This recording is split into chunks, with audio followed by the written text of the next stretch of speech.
Kevin Hogue is a former Australian ambassador to Mexico, and he was the Deputy Australian representative when Australia was last on the UN Security Council, and he joins me now. Kevin Hogue, welcome. Thank you, Tim. So you've been there, done that to an extent with the UN Security Council. Is all this effort worth it? There's a number of advantages. Firstly, it is a forum where you get heard. And as the Prime Minister rightly said, you do have a voice in major issues. Secondly, in the sort of wheeling and dealing in the UN, everyone wants to know you.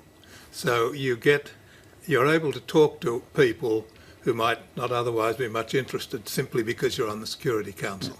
The disadvantage is that sometimes there are issues where you really don't want to stand up and be counted, and you're better just sitting down and shutting up. But you've got to stand up. But you've got to stand up on the council. So what was it like being an inside operator there back 26 years ago? It was very interesting because you could see how it really worked. An awful lot of it's done behind closed doors. A lot of the speeches in the council are really for the media. And an awful lot of the work is done off camera, if you wish. And did you see the benefits for Australia over the following decade? We saw, yes, certainly as an operator in the UN, the benefits were enormous. We were very much involved in Iraq, Iran, these sorts of issues at that time. So it depends very much on the issue, you know. If it's something that matters to us, then it's good to be there. So as a man who's been on the inside, how do you rate Australia's chances this time of winning this temporary seat? It's going to be tough, as Prime Minister has admitted. And as of course, everyone's been as saying. Everyone's saying, yeah. And our PR there's the best man to give the latest. But there's an easy way and a hard way. We've chosen the hard way. The easy way is to get your group, WEOG in our case, to nominate you unopposed. Then the proverbial drover's dog could get in.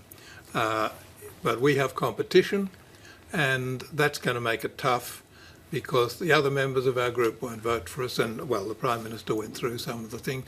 I noticed they haven't mentioned Latin America. That's 20-odd votes there. Yeah, so how many votes are at stake here? How many votes does Australia have to secure? And who do you lobby? Do you lobby the representatives at the UN or the governments back home?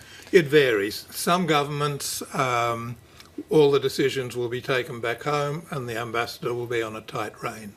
Others, where there's not an issue they care much about, they'll leave it to their ambassador in New York, who decides. So you have to lobby some at home, and some you have to know who to lobby and where. Because one of the big problems is that, unlike most UN votes, it's a secret ballot.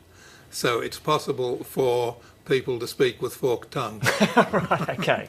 So have you been heartened, though, by the pledges of support, as unguaranteed as they may be, from the Pacific Islands and the Caribbean and some African nations already? Yeah, I think Asia and the Pacific we were always pretty hopeful about. Yeah. Africa, well, that's sort of up in the air a bit, and Latin America the same. One of the problems with Africa is that the Francophones, French-speaking Africans, will tend to go for Luxembourg because it's French-speaking.